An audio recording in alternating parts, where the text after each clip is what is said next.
and welcome to Day 9 of the Legends of Mathmatica Kickstarter. As stated before, we're going to keep doing these each day until it's all done. Rip and tear until it's just done, or something like that. Now, I'd make a Day 9 pun, but I'm really not all that familiar with the StarCraft guys, so... I mean, I guess that's close enough, but that's not really all that great. Anyway, for today, we are at still the same number, $1,391, 18 backers, and 21 days to go. As noted, we have added a demo on our itch.io site, and I should note that just today we uploaded a new version in response to user feedback.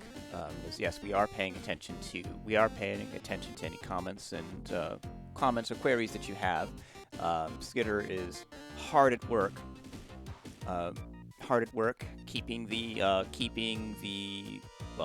cleaning the code as he is wont to do. And well, that's the basics of the updates for today. The content for today will be an interview with Disomikron, aka Christoph Jacob, who's the musician, the lead musician for this project.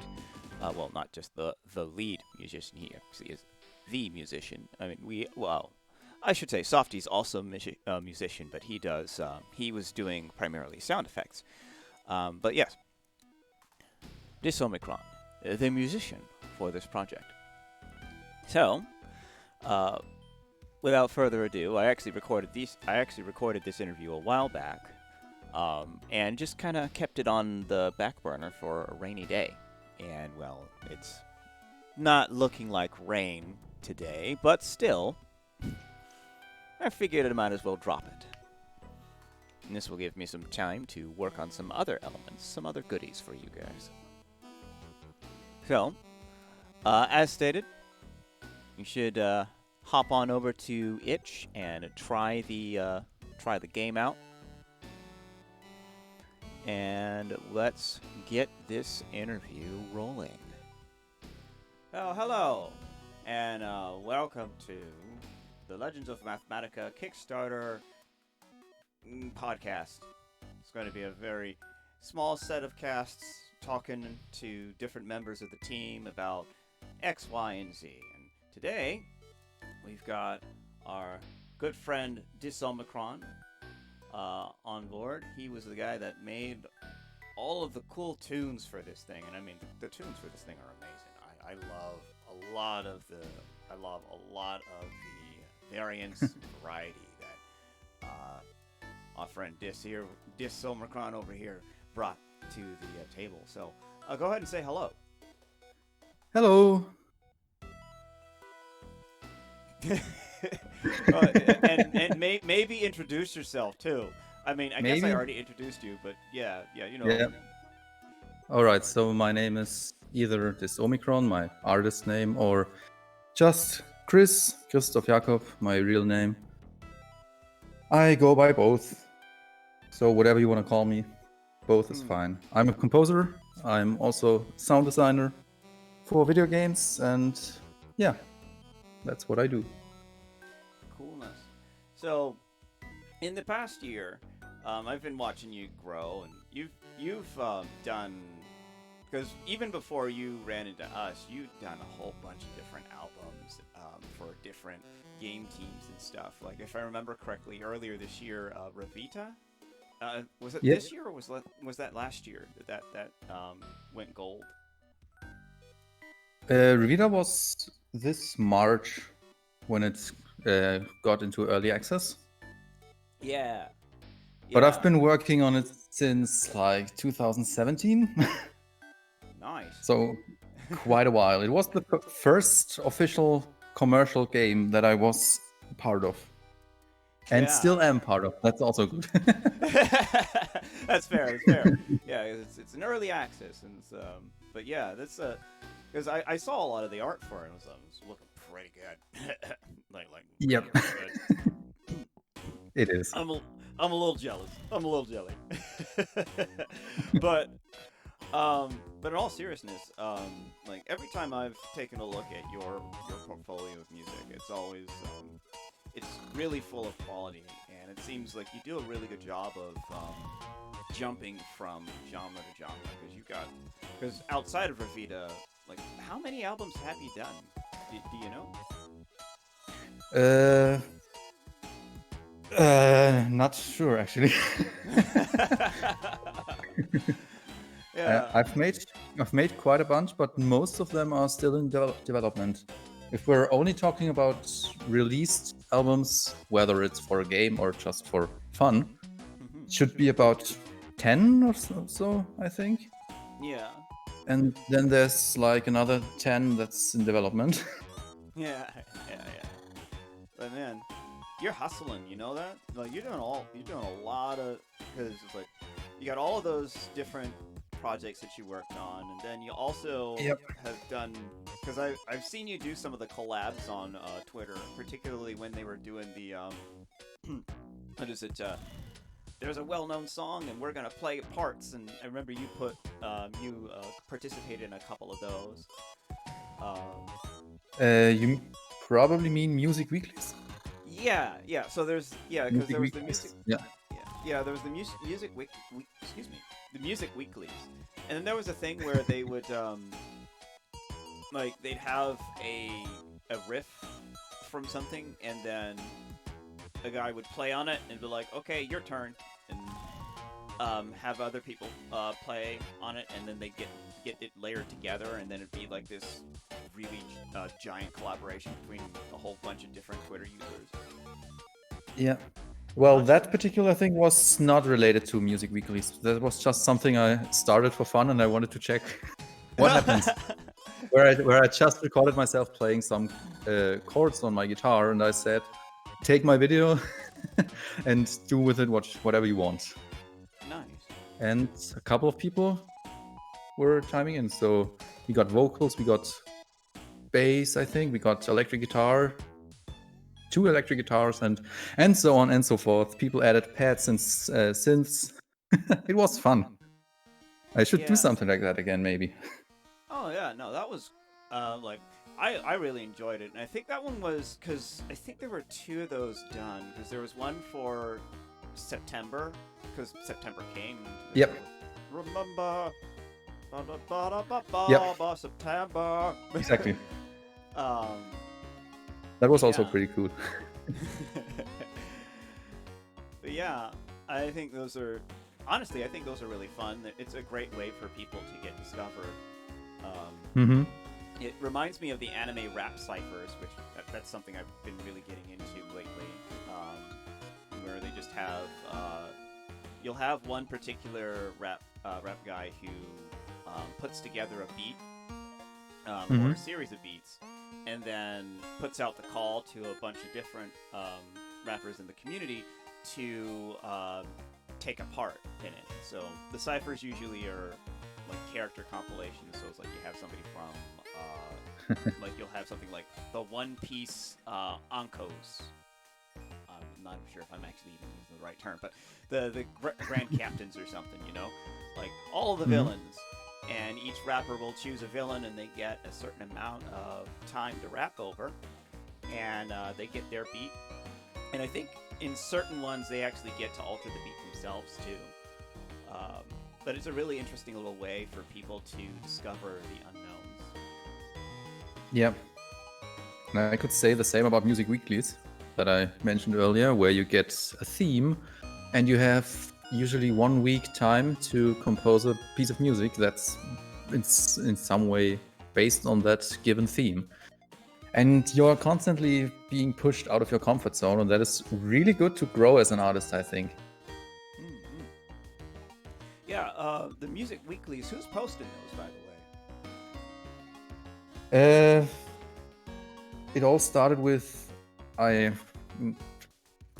should say Clément. I always say Clement because I'm saying every name in English, but it's a composer and friend of mine from France. And over time, more people wanted to be part of the community, and as of right now, I think we have 4 admins who Nice. take care of all the themes and the stuff. And whoever wants to participate can do so. Nice.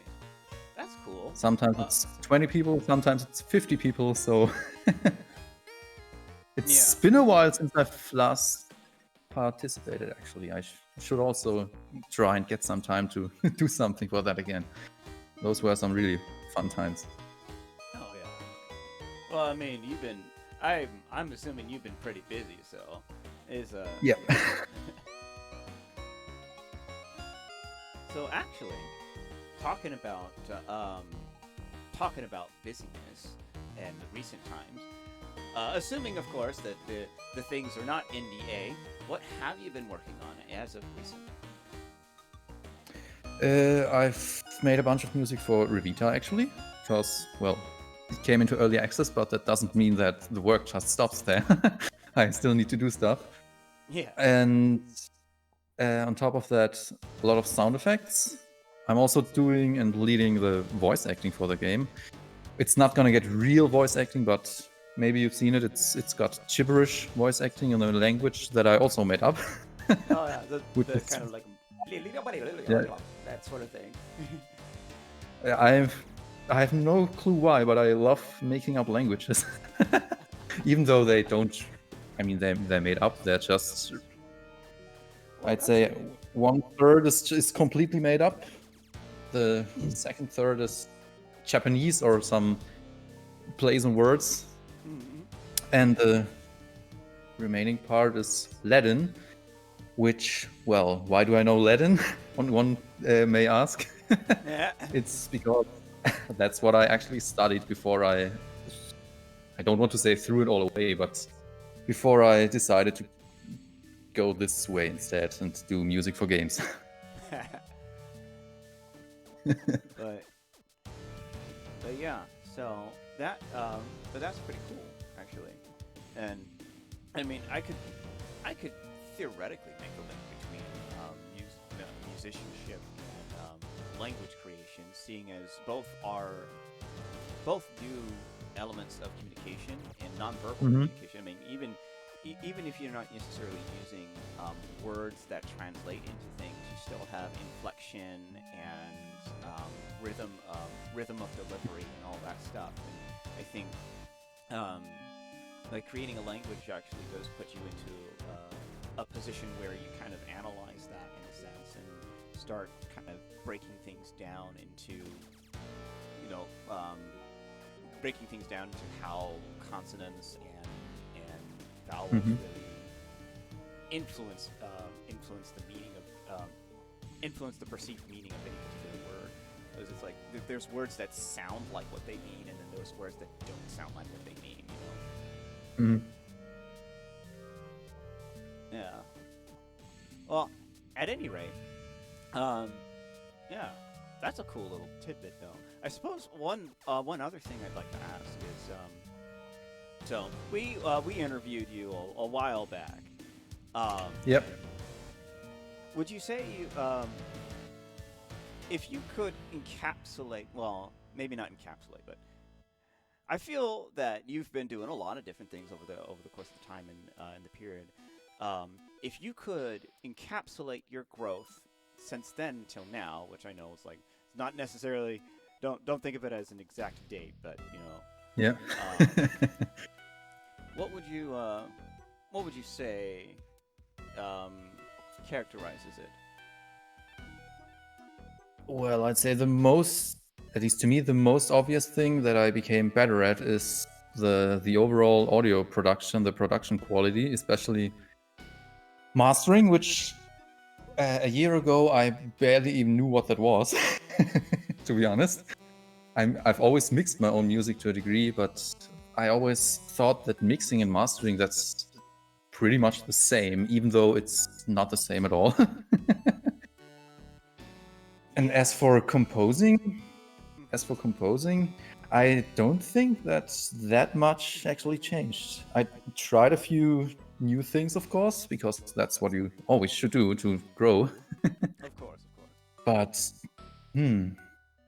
Not sure if you've heard the main theme I've written for this one twin stick shooter game called Twin Stick Heroes, where I just sampled myself. That was a pretty interesting experiment.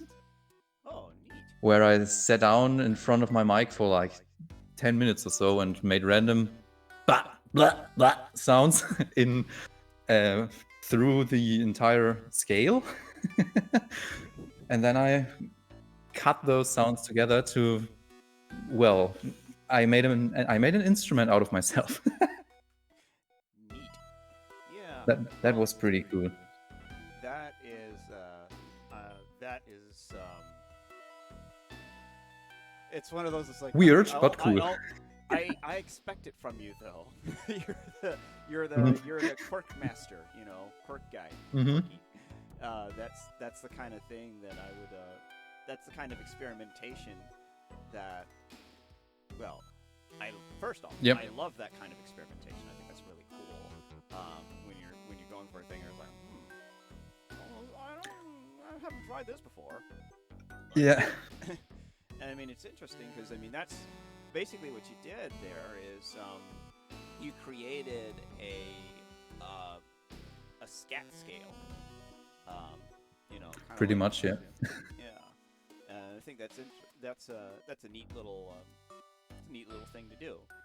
Now you can do scat on command. You can generate scat. Yep. Pretty much. I just try to avoid repeating myself over and over. And the best way to do so is to try out completely new things that are so far out of your comfort zone, but maybe that's something you're good at or that you can make good use of. And in that particular case, I liked it so much, I think I'm going to do that again, actually. If someone asks me to write a song with vocals, I'm like, oh, I have done that before. Then I can send them this song, and all they hear are these bow sounds. That's pretty funny too. And I think if music is funny, that's also so many music these days is like huge and epic and dramatic stuff like that. And I'm not the kind of person who likes to write music like that. I also think that I'm not really good at writing music like that. The stuff that I like to write is really music that makes you go, what is this? Not necessarily in a bad way, but just, what did I just listen to? Yeah. If I can achieve that, then I'm happy. Yeah. You like getting the what response. Yeah. Or to what is it? That particular thing. Yep. Cool. Well, this will be a little. I'm gonna do this one a little bit shorter because there are many things for us to get to in the day. But I will end it in a similar way to what we did the first time, which means it's time for the lightning round. Or rather, maybe not the lightning round, but I'm gonna just ask you some random questions. Okay, I'm nervous. What is your favorite flavor of sweet? My favorite flavor of sweet. It has got to be anything that has honey in it. I'm kind of addicted to honey, so honey candy or just give me honey. You got a little bit of Pooh Bear going on, huh? Apparently, yeah. Yeah. I have like sacks filled with honey candy lying around here, so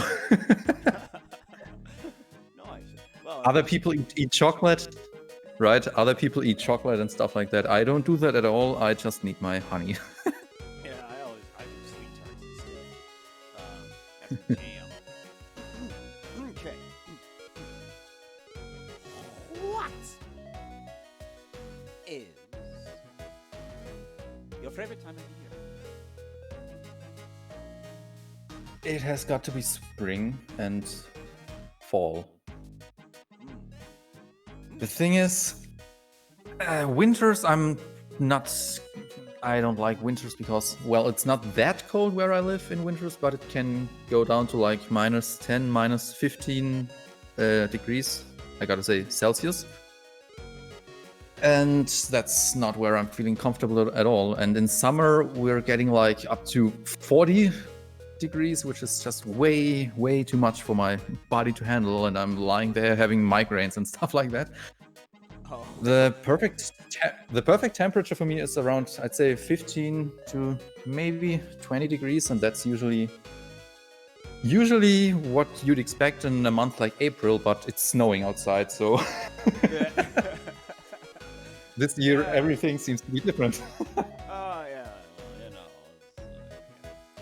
well, you know. Some would say that the world's ecosystems are changing, always a shifting. Now, whether we're causing it or not, I don't know. But yeah, this April was actually fairly cold as well. We had I know over here in the States, we had some snows that shouldn't have happened. It's like it was like mid-March, and we got a dumping of snow. I was like, no, why now? Yep. It still feels unseasonably cold, actually. All right, next question.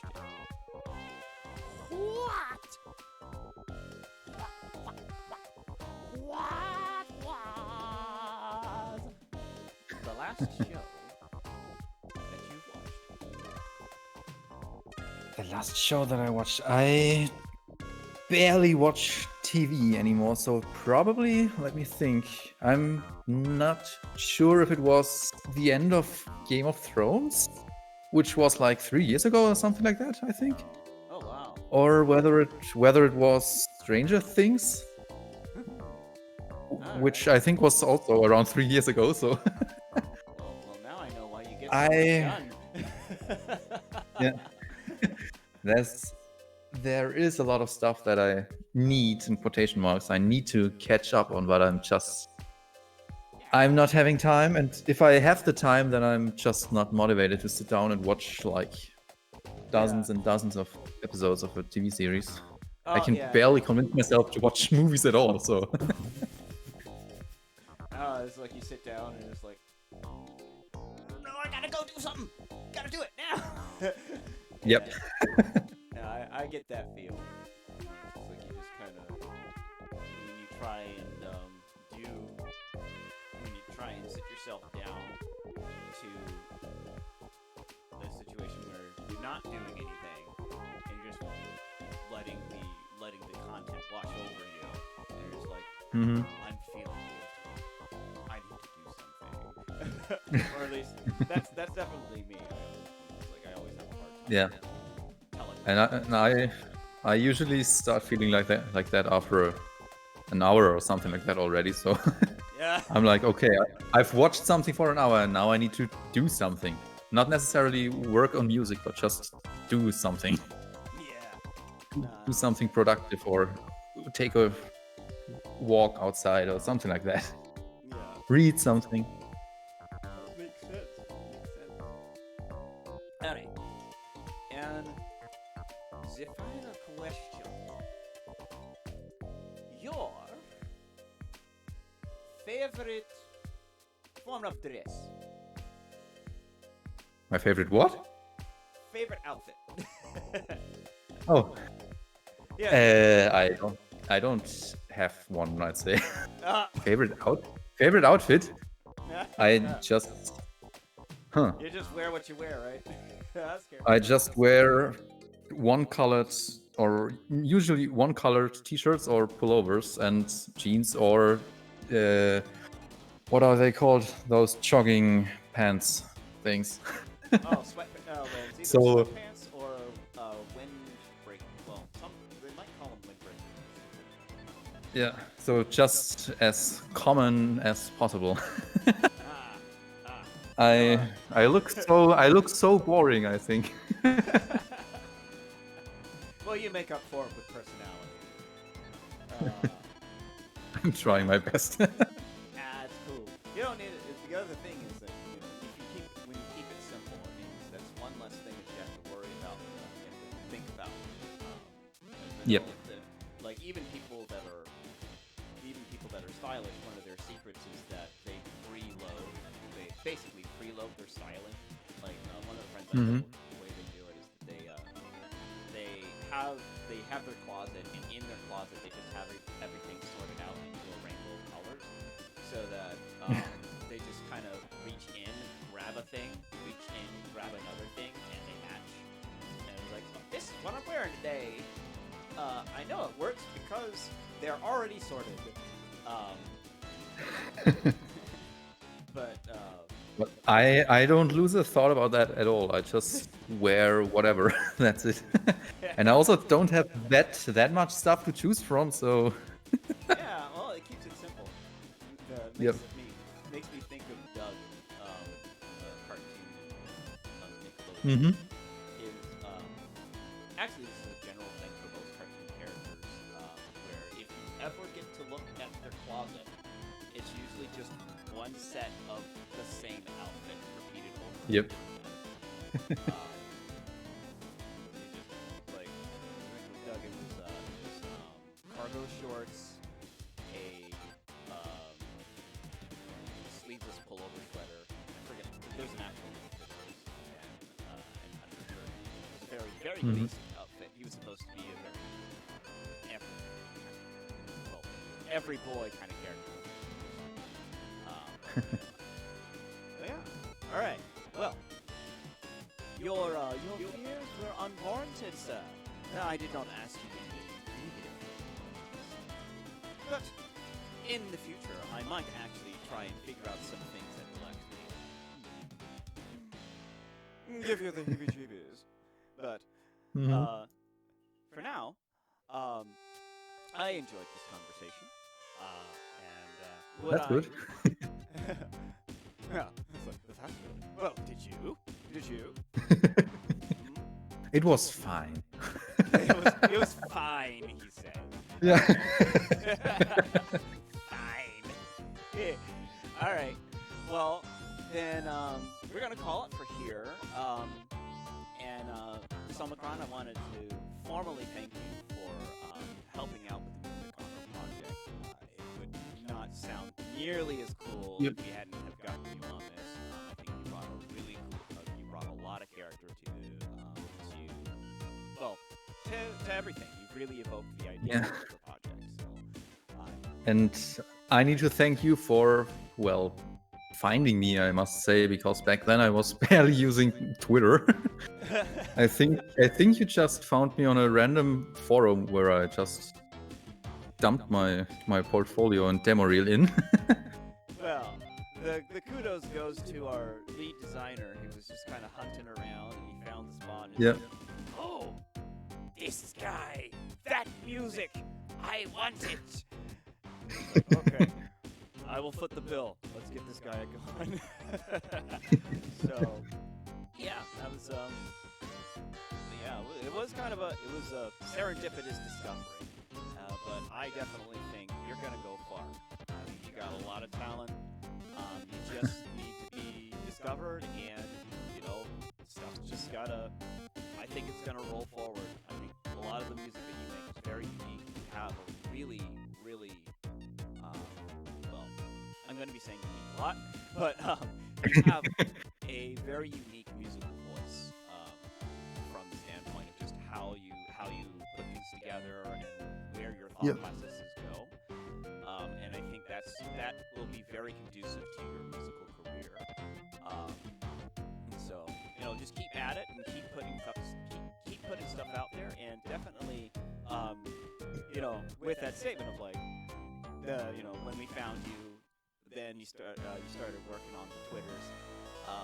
But yeah, I think that's going to be the next step for you, is just continuing to branch out on the socials and just managing that space and touching base with other musicians and other devs, because I think it's going to be I think that as most people say, it's not a sprint, it's a marathon. So even people who are well, not even, but people who are really successful these days say that they needed like up to 10 years until they could actually be somewhat financially stable. And for me, it's, well, I think I mentioned it last time. I officially started in late 2017, but I wasn't hired until summer 2018. So I've been doing this for, I guess, 3 years. Yeah. So I still have time. Oh, yeah. But I think and I hope that I'm on a good way, because it feels like the right thing to do. And if something feels right, then I hope that it also is right. Trust your instincts. Yep. Yes. As, what was it? Or rather, in the words of James McCloud. Oh wait, no, that's not James McCloud. That's Peppy Hare. I'm not sure if he was quoting James McCloud. Either case, trust your instincts. Do a barrel roll. Yep. But yeah. All right. Well, we have prolonged this goodbye long enough. It is time for us to say farewell. A final farewell from you, and also where we can find you. Yeah. So you can find me on Twitter, on SoundCloud, YouTube, on all those big sites. Basically, just look for Disomikron, or if you can't find me under Disomikron, add in my real name, which is, I can say it again, Christoph, Jakob, or type in both, then you'll find me for sure. Wiggity wiggity. And, all right. Well, it's good having you on, Christoph, or rather, Disomikron. Well, we'll have a few more of these interviews with other members of the team going forward. So y'all in the audience, you can look forward to that. But for now, it is time for the sign off. So this is Redcoat signing off. Play the games you want to play, boyos. And that was the interview with Disomikron, aka Christoph Jacob, the musician for Legends of Mathmatica Under the Shadow of Certainty. Now, I was recently informed, in the course of creating this video actually, that our friend has been uploading a few tracks to his SoundCloud, which I am, of course, going to pump up and show you all. Now, he's a lovely musician and a lovely person, as you have just witnessed. And I highly recommend that you head on over to his SoundCloud page and give a few of these things a listen. Once the game is fully released, the OST will also be available for purchase. So you guys can look forward to that. And up until then, go ahead and take a listen. Again, I mean, I've talked him up enough, but I think it bears repeating. This guy is an awesome musician, and I think you should definitely check him out. I really do think he's a legend in the making, and I'm going to stand by that statement. So we'll close out with head on over to the itch page and download the installer. To try out the game, and definitely leave us a few comments. We do check those out. See if you run into any issues, or if you've got anything that's on your mind that you want to say. So without further ado, well, how about that? We went up by 1 backers, boys, while we were producing this. So we are now at $1,491. Thank you, whoever you are. Well, without further ado, this has been Redcoat. Play the games you want to play, boyos. This is Redcoat, signing off.